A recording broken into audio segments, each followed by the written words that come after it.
Hello, it's Alexa Hampton. This is 52 Weeks of Design Live. And today we are going live with Jeffry Weisman.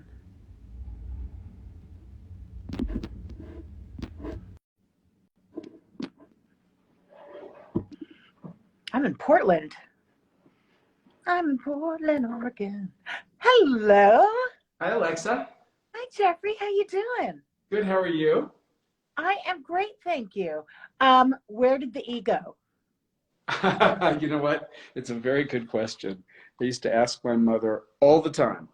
So it was her decision. It was her decision. I took it as it came, and just trying to get this one.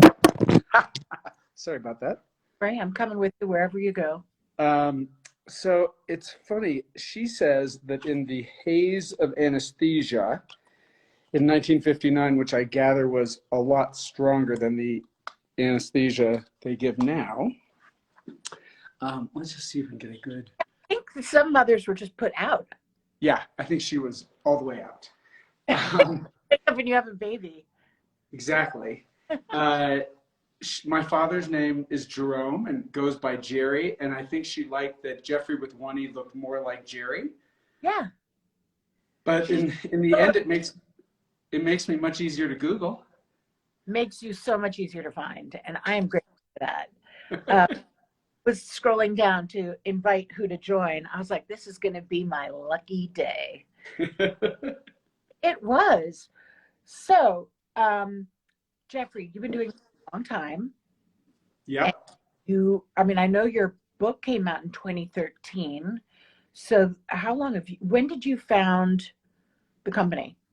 So first off, in college, I studied design, and it was a very Cranbrook inspired, very, classic design education that didn't really train you any practical skill, but trained you how to think. Mm-hmm. And I was lucky to go to work at Skidmore, Owings and Merrill. That's right. There. So I got to learn the practical parts about being a designer then.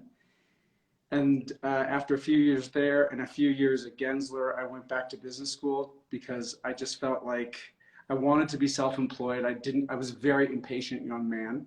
And you went to Stanford. Yeah. And so I thought, I had gone to Stanford undergrad, and I had committed to my mentor to teach his basic design class the year that I started business school. So if I was going to go to business school that year, I had to go there. So luckily I got in. Oh yeah, boo-hoo. Stanford. I suffered through that.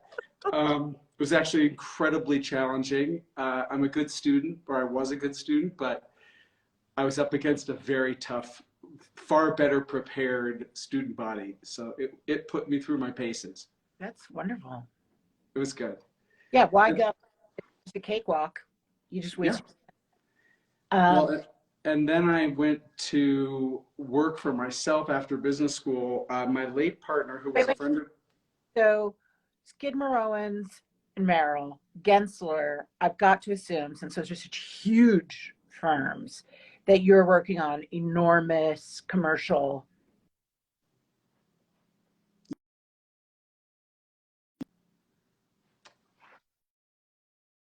Sorry. Hi. So enormous projects. Enormous projects, and I was focused on executive areas and furniture. So actually not that far of a jump from residential. And I had helped my best friend's mother in high school, my best girlfriend's mother in high school, who was a decorator, shop for fabrics and things in high school. So I'd already had a little taste of residential. And after business school, I set up a consulting business with my late partner, Charles Feaster, who was a good friend of your father's, and through whom I met your father several times in the 80s, to license his product design. He designed for Knoll and for Baker and various other companies, Boyd Lighting. And that went well until he sadly got AIDS and died very suddenly in 1990. So then I decided it was time to go back to residential, which I did during the 90s. And then I met Andrew Fisher in 1996. And in 2000, we officially merged businesses, and the rest is history. That's just history. And he's an artist, is he not? He is an artist. Yeah. So you have wonderful symbiotic relationship with different skill sets, but totally not overlapping. You know what? The skill sets are so different because I would say that my strength, I think we both have really good taste. Well, thank you. I hope we do. But my strength is much more in editing and detail and pulling things together. And Andrew is just unlimited imagination, and no, he's not about discipline. He's just about thinking big and thinking outside the box. And that's a nice combination. That's a great combination. And I'm sure you value the different parts of the brain and everyone's different abilities. Totally. When you work on a project, are you always working on a project together? No. So tell me how. Occasionally. What? Occasionally. So people come to you, and do they know which one of you they want to work with? Sometimes. So I'll tell you what happens. First off, our interiors business is based in San Francisco, and it is run by a woman named Bryn Brugioni, who came to us as a young designer almost straight out of school in 1996. Actually, before Fisher Weisman came to me, and worked with us for 10 years. Went off and had a family, had her own office, and came back 4 years ago and now runs the office and owns half the business. And Andrew and I can be creative director and not executing every little detail, which is great because we're in Mexico, where I am right now, most of the time. Okay, so if I may ask you a couple of business questions, because it's fascinating. So if she came to you in the beginning when she was a design student, I infer that she is perhaps as much as 20 years younger? Sadly, only 10. Sadly, only 10. Well, not sadly, maybe wonderfully 10. So the notion is that over time, it will be hers? Correct. And you know the old adage that decorators never retire. And the truth is, even at your young age, you become very aware that every year you just know more and more, and it's so much more fun to do this business because you've made the mistakes, and you just get very confident about what you know. You embrace your expertise. Yeah. Clients trust you more, you trust yourself more, your team trusts you more. It's just more fun. So I think this gives us a much longer runway to be able to do this in a relatively stress-free or lower stress way. As we know, it is not a low stress business. I also would observe that having the company name be Fisher Weisman almost sounds like a law firm. So it's not necessarily important to have one of the principals' names there. Like, well, you're looking. So interestingly, we separated the businesses because we do so many different things. The interiors business is actually now Fisher Weisman Brugioni, which is her last name. And if that's a separate website, and all of the projects are there.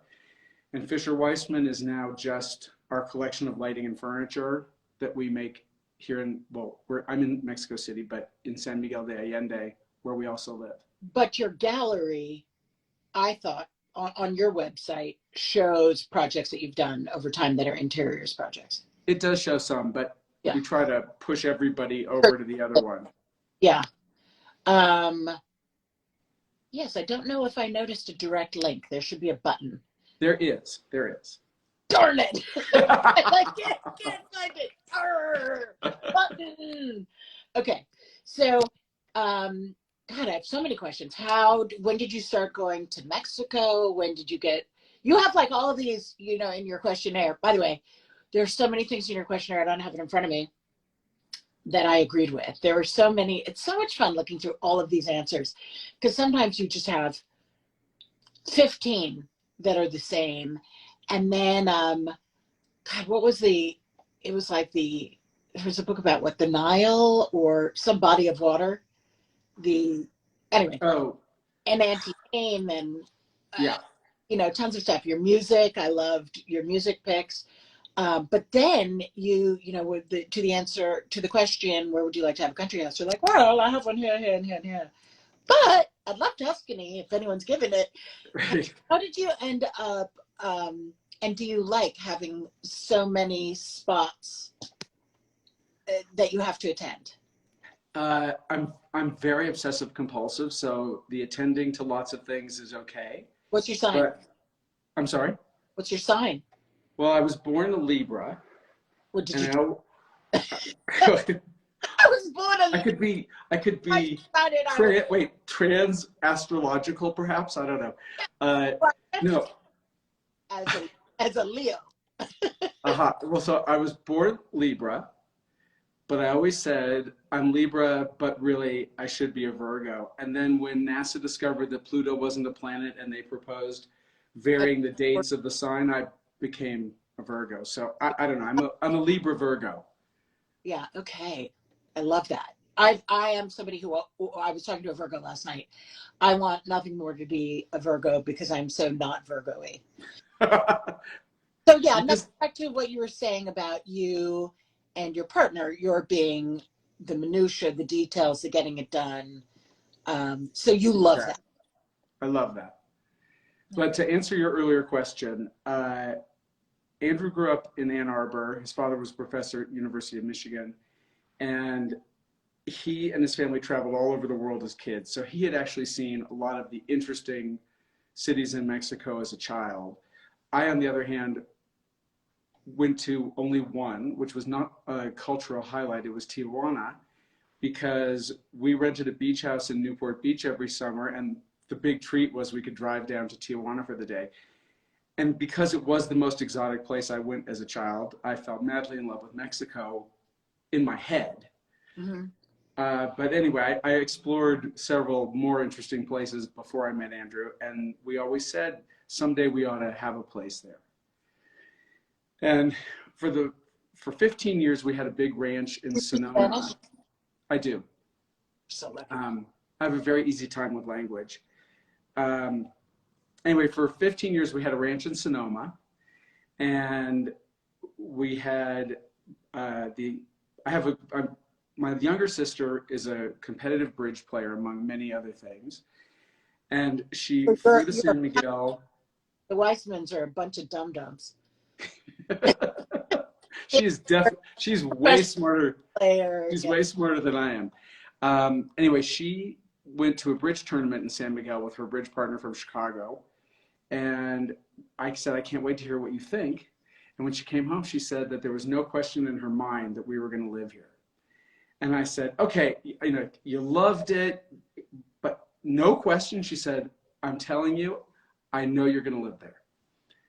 And this was in 2010, the bottom of the market in the US. Mm-hmm. And a friend at Sotheby's. Many things. Yes, yes. I believe is the great thinking of. But a friend at Sotheby's called and said, hey, do you want to sell your house, your ranch? And I said, well, hypothetically, yes, because I love to build, so I like to sell, but I sell at the top of the market, not now. Not 2010. And they said, no, if you're going to sell in the next 10 years, this is your buyer. And they were right. It was a great deal. We sold it in 10 seconds, immediately planned a vacation in San Miguel, looked around the first day and said, yeah, I think we should just buy a house here, which makes sense for Andrew because he's impulsive and free thinking, and makes absolutely no sense for me, but I was completely on board. And it's been fantastic. And there's a great arts community there. Huge. And that's really how we ended up starting our collection down there, because we met so many people when we were renovating our house, which was an 18th century tannery. Ooh. That, yeah, super cool. We just didn't want to stop working with them. We'd never had the idea of having our own line. So next thing I knew, I had a line. Now we're in 17 showrooms and you having have, a blast. well, there. You have your own shop there, no? You just opened? Many, yeah. Do you know the origins of the phrase, so poor that you don't have a pot to piss in? Yeah. No, I do not know the origin. Okay, so when you had no money, you could sell your pee to a tannery, which they Ah, use on the hides. And if you're even poorer than that, you don't even have the pot to piss in. wow. And I love trivia. I love word stuff, so, and phrasage. So there you go. That is my gift to you. You live That in an old tannery, therefore you should know this. I absolutely love that. Yeah. So you have been there now then since 2010? Really? Yeah. 2011. Yeah. That makes you a little avant-garde to I feel like there are a lot of people in the design community who have been, I'm I'm probably just not aware. I'm clearly unaware. But of the people I know, that feels like you got there really early. So It was a bit early, and I will say, I'm obviously I'm talking about Americans repatriating to Mexico. yes. Well, and I like having both. I like going in and out, and I like being here in Mexico City as well. It's an incredibly vibrant city. Yeah. Oh yeah. So what does your house look like there? And I read that Oh, anybody who read the blurb on your 52 weeks, they really should read Margaret Russell's entire preface to your book because it was so filled with superlatives. I was just trying to find a small thing that would work in nicely, but there was a lot of talk about feelings of magic and creation of surprise and wonder in your houses. And I think you answered to the questionnaire that you would hope you brought a little bit of surprise into every project. yes, Or the other. exactly. Well, it's interesting. When we first got an apartment here, we rented an apartment in a 1945 building by Mario Pani. So, important classic mid-century Mexican architect, one of his quintessential 6-unit apartment buildings built around a garden. It was incredibly beautiful, but being that Virgo part of me, I don't do well with classic cars. I want to push a button and have everything work, and old buildings. And well, Mexico is not, maintenance is not foremost here. Let's just say that. So you'd have weeks with no hot water, weeks with no Wi-Fi, just things that drove me nuts. So during COVID, we started looking, and there was an enormous amount of property on the market in Mexico City. So it was a perfect time to buy. And this building was brand new. It was sold as raw space. So we just had a cement floor and cement ceilings, and we could do whatever we wanted. It also has 10-foot ceilings, which almost everything here has 8. Mm-hmm. And we had a blast. And you're going to love this. I mean, especially working in New York, which I find one of the hardest places on earth to build. The builder that we hired, who was fantastic, insisted on working on a fixed fee. I was like, okay. Huh? And built out a super custom interior from start to finish in 5 months during COVID with masks and all that. I'm really irritated by this entire story. I find nothing good in that story. So thanks for telling. So tell me about the fittings so I understand more about, I mean, clearly, without even hearing the fittings, that's ridiculous. And I don't know who this little angel is, but if anything ever goes bad with my husband, I'm calling him. There you go. Well, I mean, I suppose I could walk around and show you. I don't know how good that looks on a see that. I'm sorry? But Pujol is one of my world-time most favorite restaurants. It's about 4 blocks from here. Love, love, love. And anytime I see a fogoncito or hear about it, yay. Well, it's an interesting city full of interesting people, and most people who have not been here don't believe it, but it is one of the greenest cities on earth, with just massive trees on every block. And it's interesting, coming from San Francisco, where I've lived my whole adult life, I feel like people think, or I thought of it as a fairly green city, but I go back and it feels like a desert. And the difference in these massive trees on every block versus a little pruned ficus here and there, it's quite staggering. Yeah. Yeah. I believe it. So yeah, give us a little tour because um, I'm assuming that the fixtures I'm seeing in the background is one of yours, yeah? Yes. So let me turn this around. Oh, and you also said no room is complete without candlelight. Right. I mean, how can you not? So let's just see. I'm going to turn this little Hey, spotlight. look, Nay. I'm Oh, sorry. let me see your fireplace again. I'm going to move away. Oh, so beautiful. So ignore the Instagram ring. Oh, beautiful. I don't even see it. Good. Yeah, I do. Okay. Here, now you can. So basically, you've got a pretty large living Well, room. that coffee table, I love. Mm-mm-mm. Love your doors. Aren't they great? Normally they'd be open, but it's a little noisy. And then we've I got can't hear you. oh, sorry. I said normally they'd be open, but it's a little noisy. Beautiful bar. Oh my goodness. And Let me see. What is that chandelier? that's a custom Andrew fantasy crazy thing. You know, Andrew collaborated with Tony Duquette for 20 years, Hmm. and he did these quite crazy things. Are they swans or are they just leaves? Oh, look at that.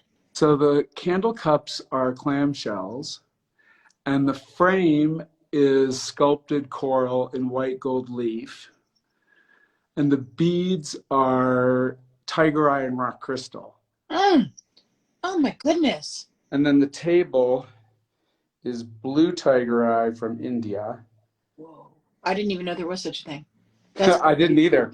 And then he did these gilded tapestries for the walls, which of course most of them open up in our doors.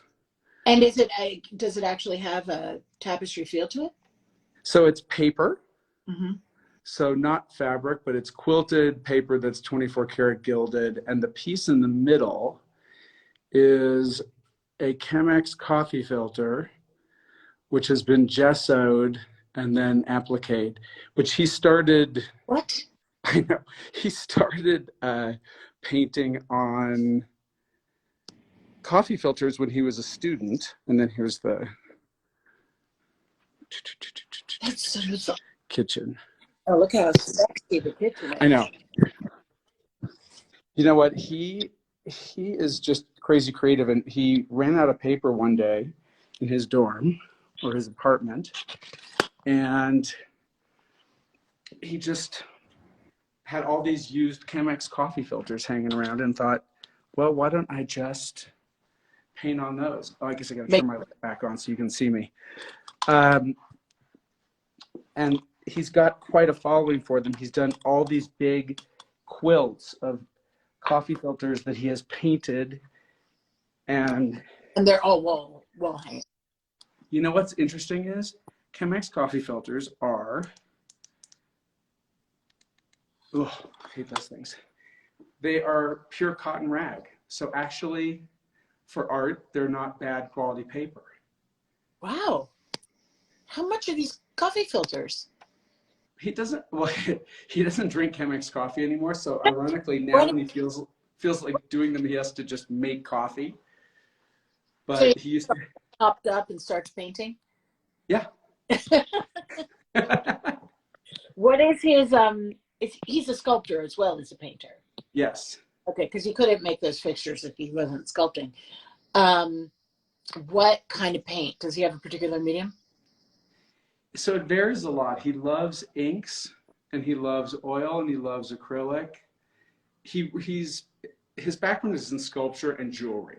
Mm-hmm. So if you look at the tapestries and the chandelier, like a jewelry mentality, and even for all of the fixtures in our collection, which are really inspired by his artwork, it's all very jewelry-like. And he does so much work with gold leaf. He loves precious metals. And we actually went to the factory outside of Florence that makes all the leaf that he uses. And it was so cool seeing how they make gold leaf. How do they make gold leaf? So they have a series of pounding machines that just make it thinner and thinner and thinner, and watching how they weigh it. I mean, imagine weighing a sheet of gold leaf, this big and so much thinner than paper, and then saying, nope, not thin enough, putting it back in the machine and pounding it again. But obviously you have to be very careful with the cost of gold because you're selling it in big volume. If you're off on your thickness, you lose a lot of money. Yeah. But he's particularly drawn to white and to yellow gold leaf, but he uses a lot of different ones. And paint just depends on what he's painting, what he's going to do. What is, both of you, what would you think is like your favorite, this is a very hard question. If you can't answer it, don't. But your favorite period in art history? That's a good or question. Like a painter, like is he very Botticelli? I mean, his chandelier could be very Venus on the clamshell. It could be. And I think of his wall art as a cross between Klimt and Cleopatra. Like it feels very modern and very ancient and very classical. Like you could have seen it in an ancient Greek setting, or you could have seen it in the Secessionists in Austria. And because the materials, once they're that eternal, right, they could come whenever. Exactly. Very good. And you? So I have a funny story since we were talking about Stanford. When I got into Stanford, it was presumed between my father and me that I would be a doctor or a lawyer or some classic Jewish profession to go make a good living kind of thing. And of course, what I loved was art and design, and I wasn't sure, but I was prepared to walk away from that and figure it out. And my grandmother, who was a major influence in my life and had been a volunteer at the LA County Museum for 50 years and collected prints of all her big artist friends and was just a consumer of all things beautiful, said, okay, you're going to Stanford, you have to do one thing. You have to take a class from Nathan Oliveira. And I said, fine, having absolutely no idea who Nathan Oliveira was. I said, great. So I see he's teaching drawing, and I sign up for a class. And Nate was one of the quietest people I ever met, he was a great teacher, but he didn't make it easy to just jump in and chum up. So I had no idea. I had no idea where I stood with him. And at the end of the quarter, he took us individually in a studio, had us arrange our pictures, our drawings chronologically from the course of the quarter. And he walks up and down, doesn't say a word. And I just remember just sweating bullets, waiting to hear what, this man thought. And he looked at me and said, "What's your major?" And I said, "I don't know." And he said, "Well, it would be a shame if you don't stay in the art department." And I remember in that moment thinking, I'm going to be a designer and it's going to be fine. Like my grandmother to the Oracle, it's done. And I remember telling my father, and I was so convinced that he was totally on board right away. He's like, great, he could just see I was so confident. And a couple of months ago, Andrew shows at a gallery in Santa Fe, a fabulous gallery called Llewellyn. And I get a lot of emails from them of all the things that they're showing. And they were doing a historical show that included 3 pieces by Nathan Oliveira. And they were prints. I mean, he was famous for monoprints and oils. And the oils are, $1 million or some huge number. But the monoprints were like $5,000. And I thought, you know what? I should have one on my wall to remind me of that magical moment. And so I just got it, and I'm so excited. Is he still with us? No. Were you able to tell him the story of how much he meant? Oh, yeah. Because I ended up teaching there for 10 years. Oh, it was he to whom you had promised to teach. No, that was the head of Matt Kahn, who was head of the design program and who had gone to Cranbrook. And Nate was a painter. He only taught painting and printmaking, which I didn't stay in the fine art, I stayed in the applied art, but I used to see him a lot. So it was lovely to be able to share that story with him. And are your parents with us? My father is at a feisty 91. Good for him. So he has seen you succeed at the Yes. non-safe career. Yes, whatever anxiety he had is long gone. That nice. Yeah. Yeah, that's wonderful. Okay, so is he then your favorite artist? No, just Well, said. he's my favorite one on my mind right now. Joan Mitchell just had this amazing show in San Francisco, and I love her paintings. That was really exciting for me. And the other thing we did recently, we were in Houston and went to the Manil collection, which I shockingly had never been to. So incredible. So incredible. And I mean, not just an incredible collection, but the presentation is so magically beautiful. And the Cy Twombly Pavilion, I've always liked Cy Twombly, but never had a strong feeling about it, and about his work, I should say. And being in that pavilion and seeing the presentation of pieces a little less well known than the scribble pieces was extremely moving. Yeah. I love his Rome apartment is a touchstone, I think, for so many of us. Yeah. So like beautiful and kind of avant-garde and maybe we need Rome apartments. What do you think? I have to grow up there. So it would be, and one of his sisters has an apartment there. So yeah, I'm all for that. What was I going? Oh, I think so. I'm in Portland. I believe the museum here has a bunch of Kahlos. So I'm going to go when I get off the phone with you and go see them. But nice.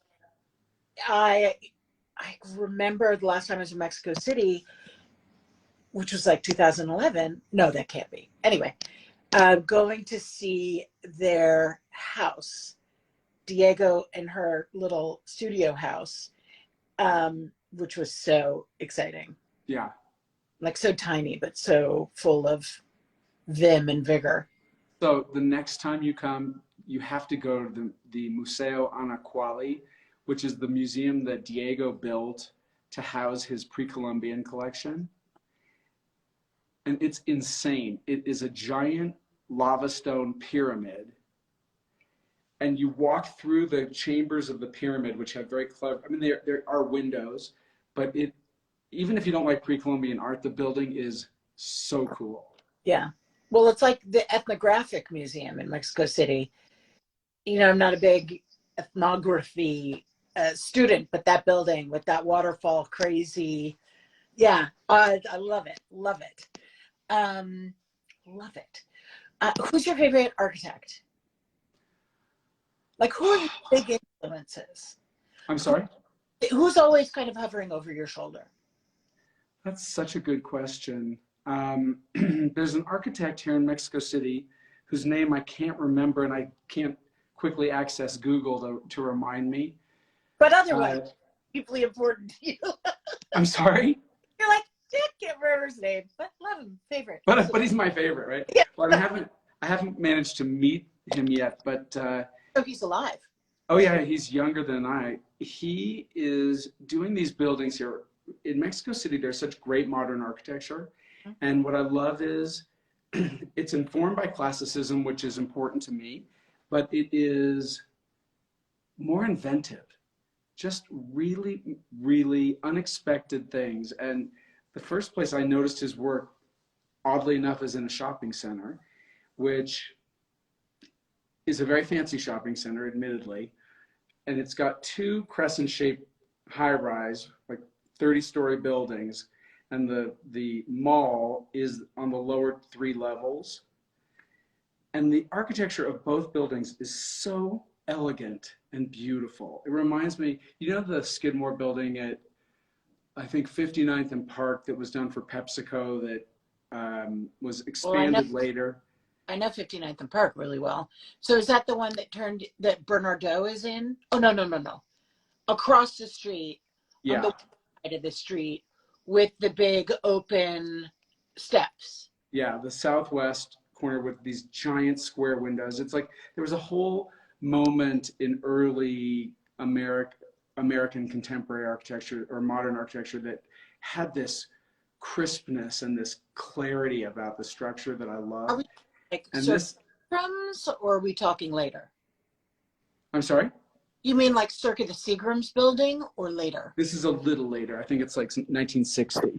But let me, I'll just look up his name. We're not in a hurry, right? No. My computer's right here. I'm going to pour myself some more iced coffee. There you go. More where that came from.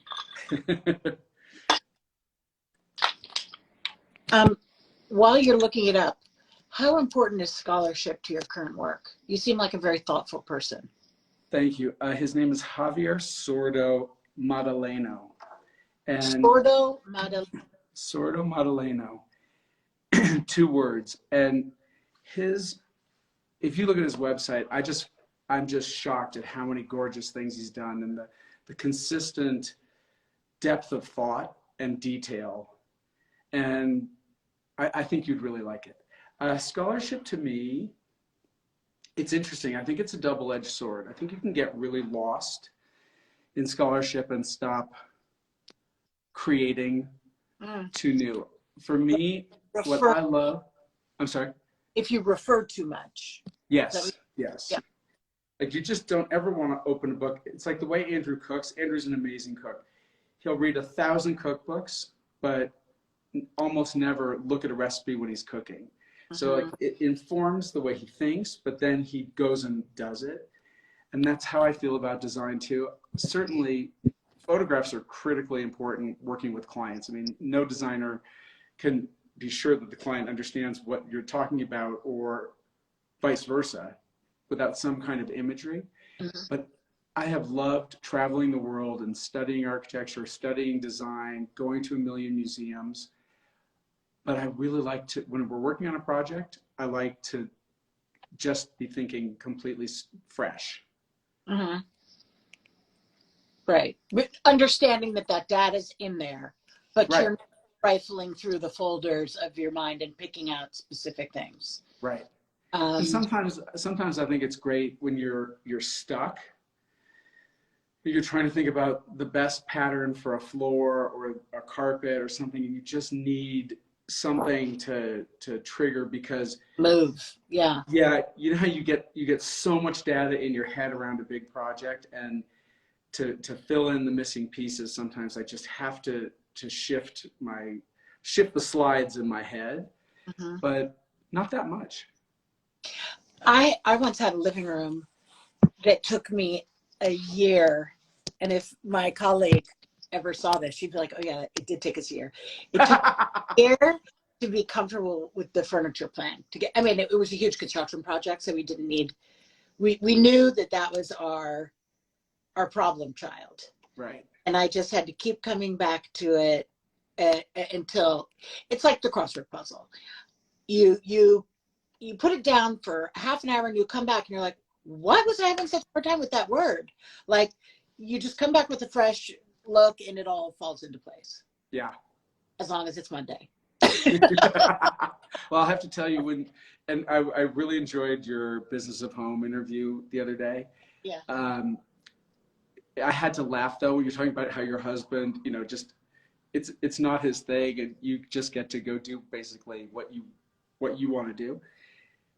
When I met Andrew, well, he loves what I do because right. He's not second guessing you or fighting you every, I mean, he would never have sex again if that were the case. Well, when I met Andrew, I was living in an all off-white apartment, very zen, very quiet. He was living in a loft that was so over the top. I mean, just dripping in all kinds of crazy everywhere. And I remember thinking, well, this guy's really fun, he's really interesting, and I really want to date him, but I could never possibly live with this man. Yeah. I mean, he's right off the heels of his Tony Duquette. Yeah. But yeah. So it was hilarious because we started living together pretty quickly, but we kept 2 residences, so it wasn't really an issue. And then after a year, we thought, well, this is crazy having 2 houses. We need to move into one. And it was so interesting because I feel like we had to forge a new language that we could understand each other and satisfy what each of us love most about design. And what we came up with is well, it's more different from what I had because mine was so neutral, but it's very different from what both of us had before. And I think better, stronger than what either of us had. But ooh, the first year or 2, it was brutal. Just a slugfest. That's like a great process to have gone through because one, you'll understand your clients more than anybody. You know, Right. the delicate relationship between 2 partners, if there's partnership of clients, if there's a couple. And then it's back to what you're saying about the cooking and not referring, you know, you guys knew your flavor profiles. Right. You had to come up with a dish that melded them both. Exactly. So, Exactly. yeah, it's very, like, what a great experience to have gone through. It's so much easier now. I mean, we're almost 30 years later, but it's so much clearer what each of us cares about and is good at. So we can kind of divide and conquer and then check in, and it all works just fine, but it was tough. I don't work with my husband, but obviously I parent with my husband. And he and I have a rule that whoever cares more wins. I love that. It's like, you know, if I say, yeah, you can come home tonight at 11, and Paul's just like, no, I really want them home at 10. I'm like, fine, they come home at 10. Or he'll be like, oh, they can, yeah, whatever it is. If one of us has a super big response, they win. That's good. It does make you figure out what you really do care about. Yeah. Um, And hopefully not abuse that veto power. oh no, I abuse it. I'm all about yeah.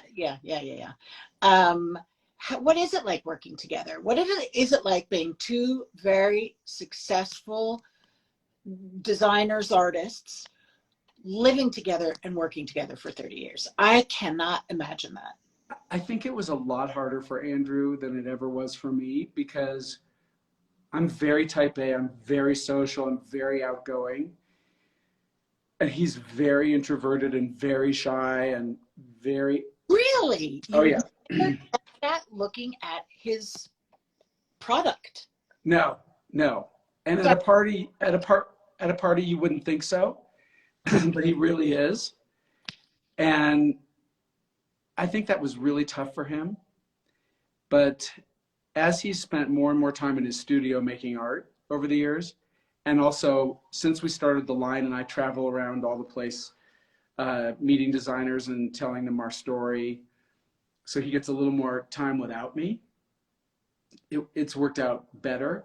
And, or I should say, I think it's Like easier for him. Forced him to speak, you mean? No, he does not go.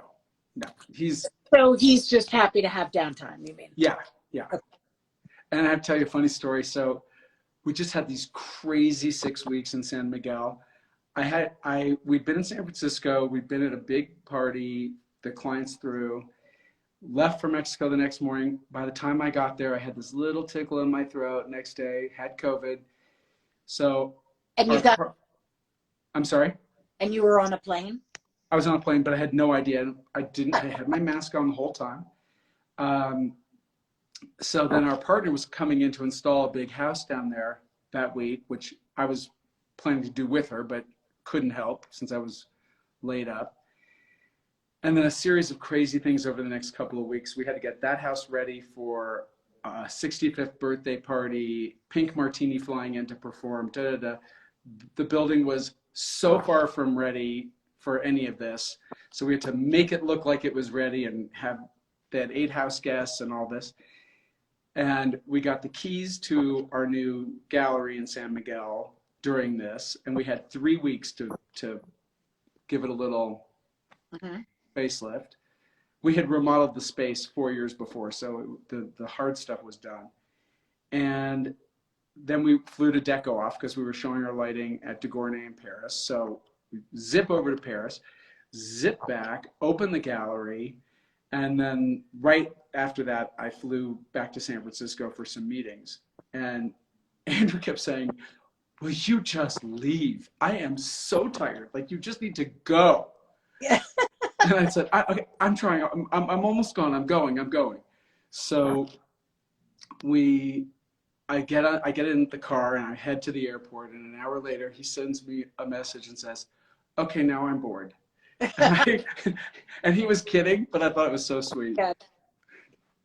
That's also, a story of a couple that has worked and lived together so long. Like, you know each other's grooves. That's also a sweet thing to say anyway to your loved one.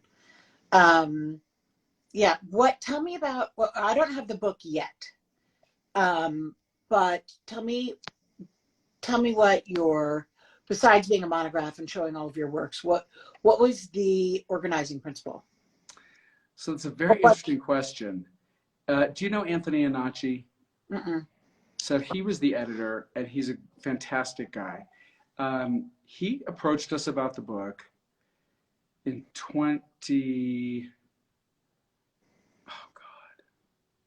I want to say either 2010 or 2011. And he had his own imprint, and he had a very specific idea. He did a beautiful book on Jabu Puschelberg, where it's not organized by project, in their case, hotels. It is just a gorgeous set of images that flow through all these beautiful pages. And then text or no text? No text. And that was what we were going to do. So we spent some time doing that. And have you been photographing your work forever? Yes. Because that's I'm sorry? That's so vital. It makes a huge difference if you want to do a book, that's for sure. Yeah, but I mean, it's just, even if you don't, you just got to have that. If you can get it, get it. You have to get it. And I mean, in the old days, the magazines all did it, so we didn't always have access to the images, but I thought we had plenty, and that was all we were doing, was contributing the images. So I thought it was a no-brainer. Well, when they first started to put together mock-ups, I realized that I didn't like a lot of the images, and a lot of the images were taken by magazines that I then bought the rights to, but they weren't images I would have taken. So right. Andrew and I just decided, I'm sorry? Through the lens of the magazine's needs. You know, in different contexts, everything feels so different in a different context. So we decided we needed to reshoot a few things, and then we thought, well, and we have a few things coming up that we could add if we wait. So we decided to do that. And while we were waiting, the Monticelli Press called and said, hey, we'd love to do a book with you. And I said, great, thank you, but we're already doing a book. And they asked who with, and I told them, and they said, well, we know Anthony, would you be okay if we reach out to him and see if he wants to do it? All over here. Yeah. So as it turned out, they ended up kind of, I'm not sure the specifics, but taking over his business. And he went in-house with them for several years. And they published the book, which sounded great because they had bigger distribution and blah, blah, blah. But they wanted a completely different kind of book. They wanted a traditional, each house a separate chapter, each with a blurb, blah, blah, blah. So I like how it came out, but it was like doing two books in one, because we really had to start over. Yeah. So what were, when the writing process is an iterative one. Yes. I'm always telling designers how important it is that they be able to talk about their work, not necessarily for future books, but for their clients. Right. And the process makes you realize that, oh, that is why I'm doing that. It pins you down. It makes you pin yourself. Right. So what did you discover or learn or want to emphasize because of that book? I think what I really wanted to talk about was our process. and mostly focus on making something that does tell a story, making something that's very, very personal.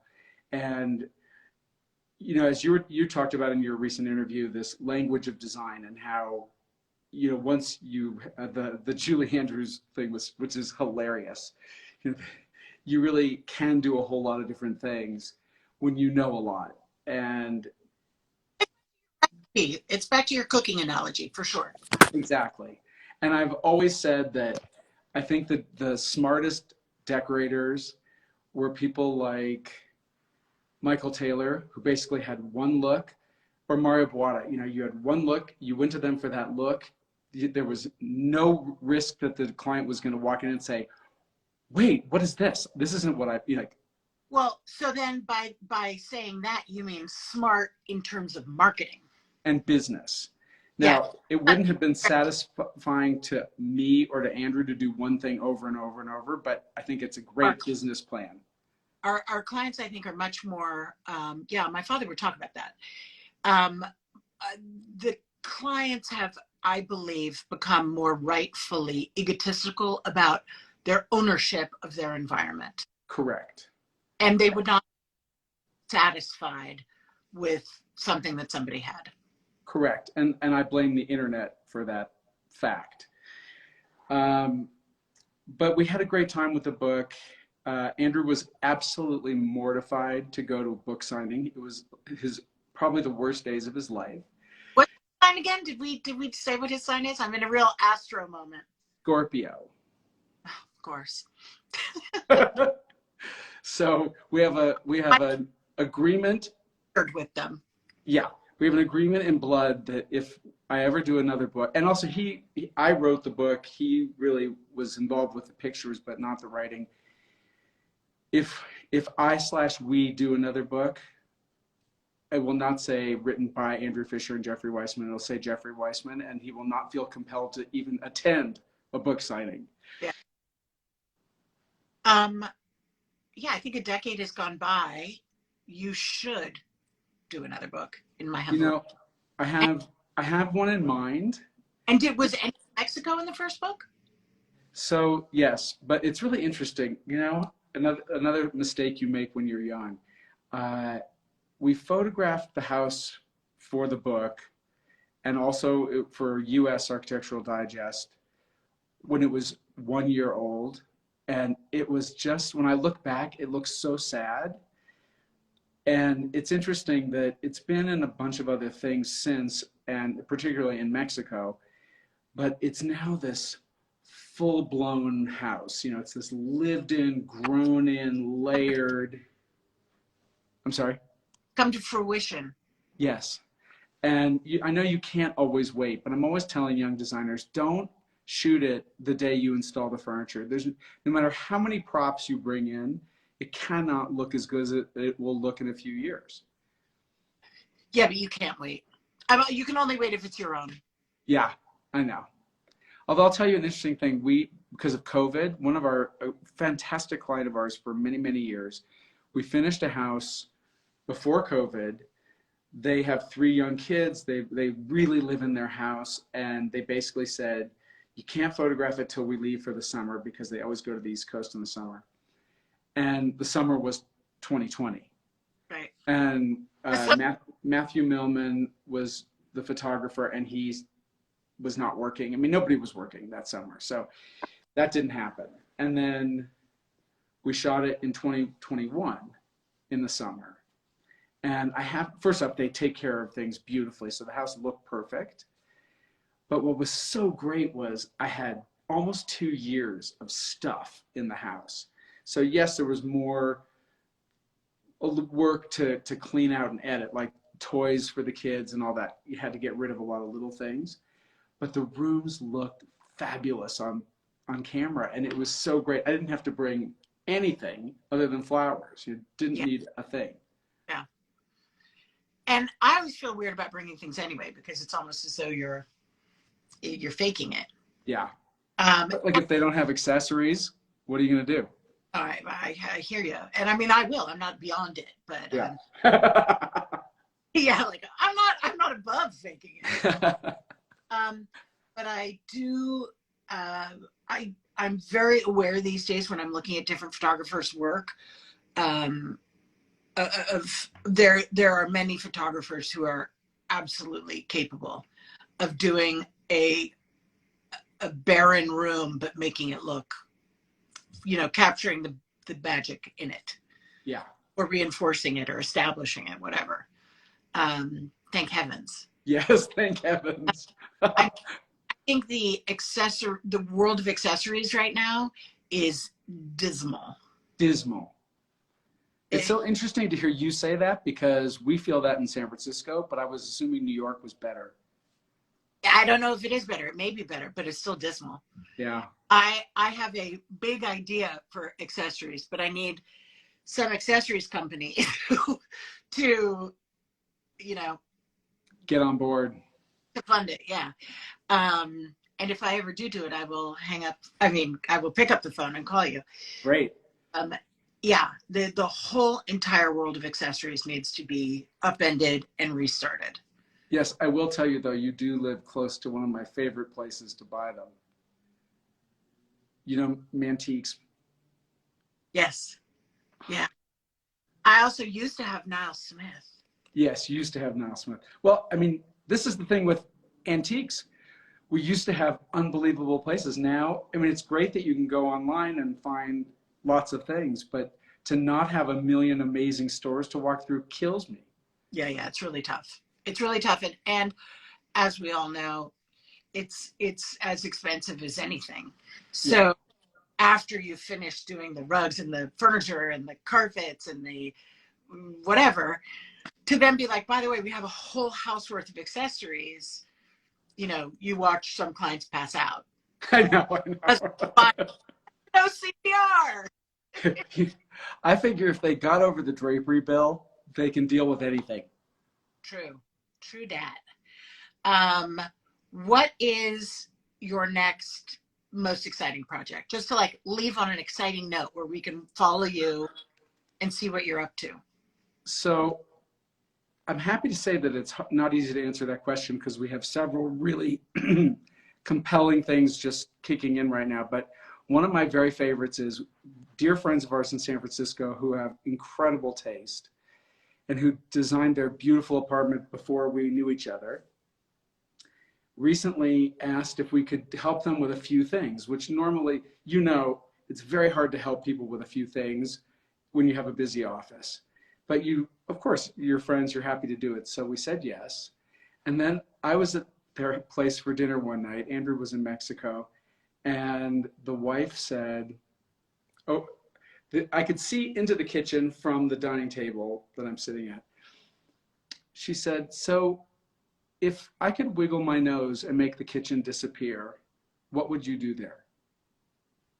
What a fun question. Right? So we had this whole conversation. They have a beautiful collection of French 40s furniture, and it's a modern building that they built, but it's got big, clean volumes, and it lives like a modern house, but has a very old world style.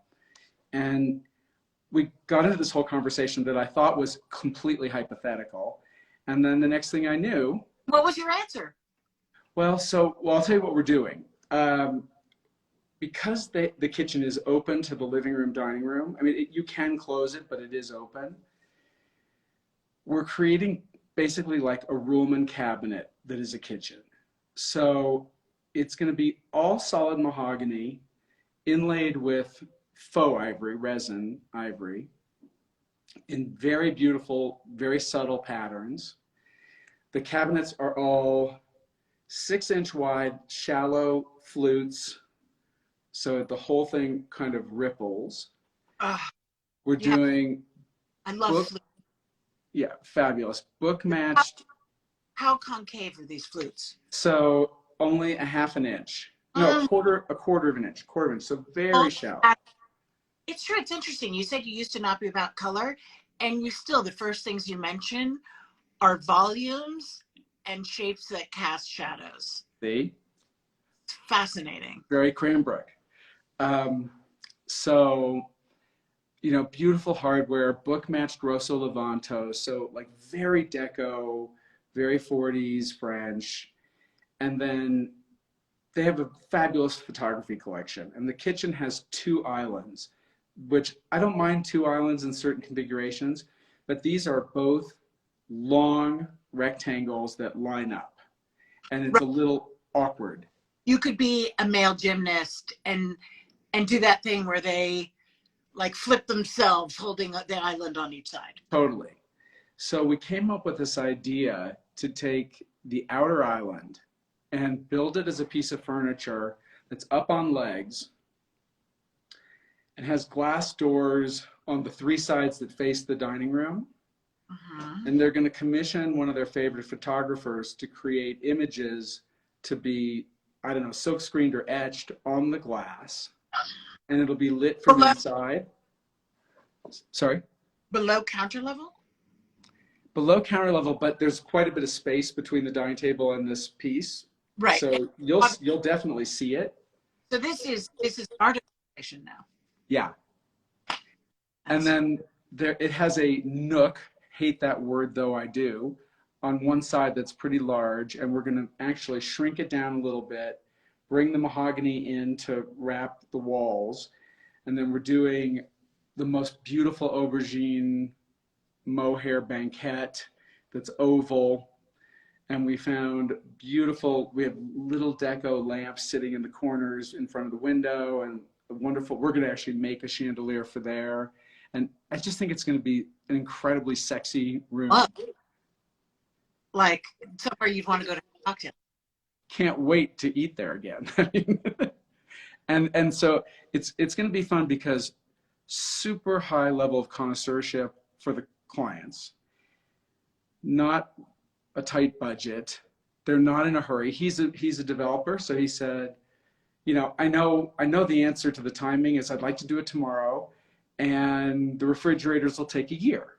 And they actually will take a year to get the refrigerators. Or refrigerator will take you a year. I mean, crazy. So I think it's going to be great. And then meanwhile, we're touching a lot of other spaces in the apartment. So it's going to be a very sexy and fun job.